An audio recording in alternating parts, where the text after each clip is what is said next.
हे पापी, तुम्हारा समय पूरा हुआ।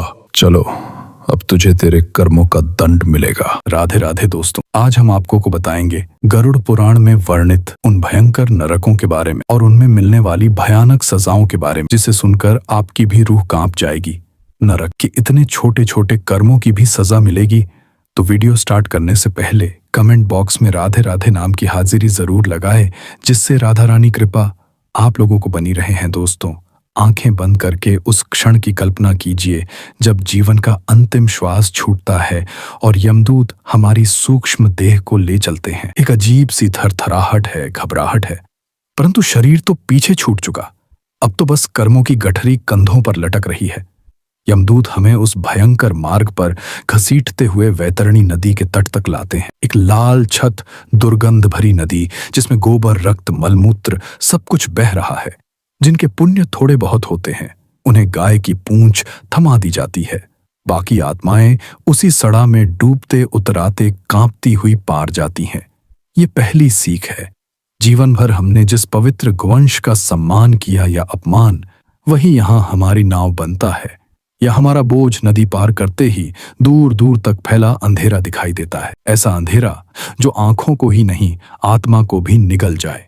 वहीं सामने यमराज का दरबार है, जहां चित्रगुप्त हमारी समूची जीवनी पढ़कर निर्णय सुनाते हैं, कौन सा पाप हमें किस नरक की ओर ले जाएगा। तभी एक विशाल काला द्वार खुलेगा और नरक यात्रा शुरू हो। गरुड़ पुराण 18 प्रमुख नरकों का वर्णन करता है। आइए, मैं आपको क्रमवार उन सब लोकों में लिए चलता हूं, ताकि समझ सके कि हर छोटे से छोटे अधर्म का हिसाब कितना बड़ा हो सकता है। सबसे पहले है तामिशस्त्र। यह अंधकार का सागर है, इतना घना कि हाथ सामने करो तो दिखे नहीं। पतिप, भाई भाई, मित्र, जिसने भी छल से किसी का धन या इज्जत छीना, वे यहां गिराए जाते हैं। लोहे की मोटी जंजीरें पापी को बांधती हैं। यमदूत उसे धकेल धकेल कर कठोर दीवारों से टकराते हैं। अंधेरे में दिशाहीन घिसटना, भीतर ही भीतर घुटन और मन में अंकुरित पछतावे की आग, यही इस नरक का सतत भोजन है। इस अंधियारे का भी एक गहनतम भाग है अंधता मिश्र। जो लोग परिवार या आश्रितों को भोजन, प्रेम, सुरक्षा से वंचित रखते हैं, उन्हें यहाँ भेजा जाता है। उनकी आंखों में गर्म कोतार जैसा काला पदार्थ उड़ेल दिया जाता है, ताकि वे उस अंधकार को भोगे जो उन्होंने अपनों पर थोपा था। हर क्षण वे रोशनी के लिए छटपटाते हैं, पर प्रकाश का एक कण भी नसीब नहीं होता। अगला है रौरव। यह नरक मानो सतत चीख पुकार का महासागर हो। यहाँ नरकीय जीव तीक्ष्ण नाखून, चमकदार आंखें और लोहे के दांतों वाले पापियों को नोच नोच कर खाते हैं। किसी दयनीय कीर्तन संगीत की जगह सिर्फ दर्द का राग छिड़ा रहता है। जीवन में जिन्होंने निर्दोषों पर हिंसा की, जीवों को सताया, वे यहाँ हाहाकार करते हैं। रौरव से भी तीव्र है महारौरव। यहाँ यातना उबलते लोहे की हाड़ियों में पकाए जाने की है। अत्याचारियों, तानाशाहों और उन लोगों को जो निरीहों के श्रम का शोषण कर अमीर बने, यहाँ लोहे की कड़ाहों में उल्टा टांग दिया जाता है। तेल जब कड़कड़ाए तब त्वचा फटे, जब चिकना हो तो फिर उबाल तेज कर दी जाती है। कुंभीपाक नरक का नाम सुनते ही गर्म तवे पर बुदबुदाता तेल याद आता है। जो माता पिता की अवहेलना करते हैं, जिन्हें गुरु सेवा से अरुचि है, वे यहाँ फेंके जाते हैं। विशाल घड़ों में इतना खौलता तेल है कि उसकी भाप से ही आंखों के पर्दे झुलस जाएं। पापी जब ऊपर तैरने की कोशिश करे, यमदूत लोहे के सांचे से दोबारा नीचे ढेल देते हैं। कालसूत्र में भूमि लावासी तपा हुई होती है। ऊपर से सूर्य के सैकड़ों तापकीय सूरज अलौकिक दाह उत्पन्न करते हैं। चोर झूठे साक्ष्य देने वाले और वे जो सत्य को टीस टीस कर मारते हैं, उनकी सूक्ष्म देह को यहाँ उल्टा लटकाया जाता है। रस्सियां लोहा बनकर चमड़ी चीरती चलती हैं। लोहे की तलवारों का घना कांटेदार जंगल है असिप्त वन। वहां पत्तों का स्थान असंख्य धारदार खड्गों ने ले रखा है, जिसने धर्म की आड़ लेकर अधर्मी कर्म की। छद्म साधु बना दुनिया को छलता रहा। वह यहाँ एक एक कदम पर कटता जुड़ता फिर कटता है। रक्त की बूंदें पेड़ों पर पड़ते ही फुफकार उठती हैं, मानो तलवारें और पैनी हो गई हों। शुकर मुख वह नरक है जहां सुअर मुख कर यमदूत लोभी पापियों को काट काट कर जमीन पर फेंकते हैं। भ्रष्ट प्रशासक, रिश्वतखोर और वे लोग जिन्होंने जनधन लूटा, यहाँ के स्थायी निवासी हैं। हर बार अंग कटने के बाद शरीर फिर से जुड़ जाता है, ताकि अगली प्रहार श्रृंखला शुरू हो सके। जिसने अतिथि या शरणागत का अपमान किया उसे अंधकूप में धकेला जाता है।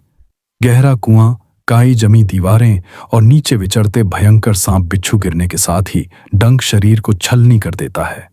दर्द की तीव्रता के बीच अंधेरा ऐसा कि पापी को यह भी पता नहीं चलता कि चीख कितनी ऊंची निकली। वातप में यातना अग्नि और तेज ठंडी हवा का संयोग है। पहले अंगारों पर झोंकना, फिर हिमानल तूफान में उछालना। जिनकी वाणी ने दूसरों को अग्नि ताप दिया। क्रोध, अपशब्द, कटाक्ष, वे लोग यहां उसी जहवा दोष का फल छकते हैं। विरुद्ध अनुभव कराने वाला नरक है हिमशीत। वहां असहनीय शीत लहर उठती रहती है, जैसे हाड़ में चुभे पत्थर दिल लोग जिनमें दया का ताप न था यहां ठुरते हैं। बर्फीले पानी में डुबकी लगती है तो लगता है मानो अस्थियां टूट टूट कर गिर रही हों। उर्दू भाज में पापी को सिर के बल उल्टा लटकाकर आर्यों से चीरते हैं। जिसने गुरु या देवालय का अपमान किया उसका दंभ यहां आर्यों के दांत गिनते गिनते गलता है। रक्त की धार ऊपर की ओर बहने लगती है, मानो अभिमान सिर पर चढ़ा हुआ ही बह रहा हो। धूम्र लोगों की मंजिल है जिन्होंने जग को नशे जहर प्रदूषण से ग्रस्त किया। यहां सड़ी चर्बी सा धुआं हर छिद्र में घुसता है। सांसों का हक लाना, आंखों में धुंधलापन और छाती फटने सा दाह, यह अंतन क्रम है। आलय में लोहे की जालियां हैं जिन पर जलती लपटें चौतरफा उठती हैं। जिन्होंने स्त्रियों का अपमान किया उन्हें भोग वस्तु समझा, विवाह की शपथ तोड़ी, वे यहां अपनी ही कामाग्नि से भस्म होते हैं। हर चिंगारी का झटका स्मरण कराता है कि वासना की आग पर संयम ही पानी है। पृष्ठ नरक में विशाल पाषाणीय चट्टानें पीठ पर गिराई जाती है। मजदूरों का हक मारने वालों, गरीबों को दबा कुचला रखने वालों का अहंकार यहां चट्टानों के नीचे कराता है। दबाव इतना कि स्वयं अस्थि मज्जा पिघलने लगती है, पर प्राण तुरंत नहीं निकलते। जब अफवाह का विष समाज में फैलाया जाता है तो उसका फल संघर्ष नरक है। यहाँ गर्म लोहे के सांड शरीर में दाग जख्म बनाते हैं। जिह्वा मेंढक की तरह बार बार निकली अफवाह को प्रतीक बनाकर यमदूत उसी जिह्वा को दहकते कांटे से छेदते हैं, ताकि पता चले शब्दों की मार तलवार से तीक्ष्ण क्यों होती है। तपन और महात्पन, इन दोनों नरकों में अग्नि का ताप चरम सीमा पर है। जिन्होंने तपस्वियों को, सत्य साधकों को सताया या धर्म के प्रचार पर प्रहार किया, वे यहां आग ही आग में लिपटे रहेंगे। त्वचा गलती है, नसें फटती हैं, किंतु मृत्यु नहीं आती। यातना का विस्तार ही यहाँ का समय है। सांसार नरक में खौलते लावा की नदी है, जहां व्यभिचारी परिवार, विनाशक लोग जलते डूबते रहते हैं।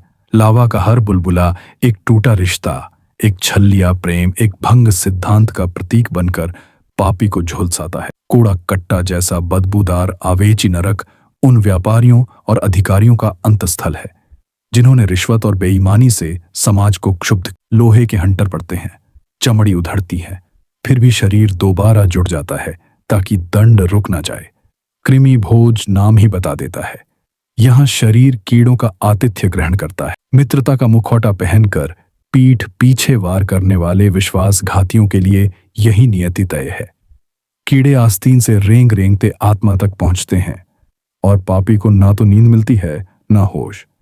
झूठी गवाही, बेईमानी से रोटी कमाने वाला जब लाला भक्ष पहुंचता है तो उबलता लावा उसके कंठ में उड़ेला जाता है। जीभ जलती है पर शब्द फिर भी निकलते हैं। हाय क्षमा, मगर यहां क्षमा अनसुनी रहती है। विलों में लोहे की तलवारें लगातार शरीर का रक्त निचोड़ती हैं। निशंस हत्यारे, निर्दय कसाई या वह जो मांस भक्षण के लिए प्राणियों को बेइंतहा कष्ट देते रहे, यहाँ खून का प्यासा वातावरण उनका लहू पीता रहता है। बलात्कारियों और यौन शोषण करने वालों के लिए दंड शूकर नरक है। सुअर मुंह, काला कठोर शरीर वाले यमदूत भाले से पापी को हवा में उछाल उछाल कर पटकते हैं। हर चोट उनके दैहिक पापों की याद दिलाती है। हर चीख उनके शिकारों की लाचार अरदास का प्रतिघात बनकर गूंजती है। आयपान में विशाल खौलते तेल के तालाब हैं, जहां धोखेबाज व्यापारी वर्णिक डुबकी लगाते रहते हैं। जैसे वे सौदे में लोगों को डुबोते रहे, वैसे अब तेल उनके नथुनों तक घुसता है। बचने के लिए हाथ मारे तो यमदूत लोहे के गंजेड़ों से दबाकर फिर तली में पहुंचा देते हैं। दान से मुंह मोड़ने वाले, भूखे को अनदेखा करने वाले, उनकी मंजिल सारमिया दान है। वहां नरकीय कुत्ते, लाल आंखें, नुकीले दांत पापियों को सारा मांस नोचकर खाते हैं। आश्चर्य यह कि मांस क्षण भर में पुनः उगाता है ताकि कुत्तों का भोज निरंतर चले। पानी संसाधनों को जहरीला करने, नदियों को प्लास्टिक से भरने वाले लोग ऊदक नरक में जाते हैं। अम्लीय जल की झरनाएं शरीर को गलाती हैं। एक देह गलने खत्म हो तो दूसरी देह फिर से बनकर गिरती है। यहां समझ आता है कि जल का अपमान जन्मों दस्ता है। अत्यंत हिंसक अपराधियों के लिए वह ज्वाला है, लपट्टों का महासागर। मृत्यु क्षण भर में आती नहीं, आग बुझती है तो यमदूत फिर से अग्नि प्रज्वलित कर देते हैं। यह दंड बार बार उठता है, जैसे उनकी हिंसा बार बार किसी का जीवन नष्ट करती थी। इन सब नरकों तक पहुंचने से पहले हर प्राणी को पार करनी ही पड़ती है। वह रक्तमय नदी, वैतरणी, गाय की सेवा, गोदान का पुण्य और करुणा, यह तीनों औषधि हैं जो उस नदी को नौका में बदल सकती हैं। जिसे जीवन में गौ हत्या का पाप लगा, वह यहाँ डूबते उतरे खुद को कोसता रहता है और वासना दुर्गंध से घिरी लहरें उसे नरकों की ओर धकेलती जाती हैं। मित्रों, ये श्रवण किसी हॉरर कहानी के लिए नहीं है। ये दर्पण है जो हमें दिखाता है कि आत्मा का कौतूहल कैसा दंडित हो सकता है। नरक दृष्टांत हमें डराता नहीं जगाता है, क्योंकि भय के उस क्षण में भी एक राह खुली रहती है। प्रायश्चित और सेवा गरुड़ पुराण स्पष्ट कहता है कि यदि पापी सच्चे हृदय से पश्चाताप करें, दान दे, नम्र हो, सत्य आचरण करे, तो ईश्वर की कृपा उसे नरक द्वार से मोड़ सकती है। परंतु यह अवसर केवल जीवित अवस्था में ही है। मृत्यु के बाद तो बस चित्रगुप्त का लेखा और यम का दंड। तो दोस्तों, इस प्रकार से गरुड़ पुराण में इन भयानक नरकों का वर्णन किया गया है। उम्मीद है आपको यह जानकारी अच्छी लगी होगी। तो वीडियो को लाइक करके चैनल को सब्सक्राइब करना ना भूले और कमेंट बॉक्स में राधे राधे नाम की हाजिरी लगाने वाला ना भूलें। मिलते हैं एक और ऐसे ही आध्यात्मिक वीडियो के साथ। तब तक के लिए राधे राधे प्रिय मित्रों।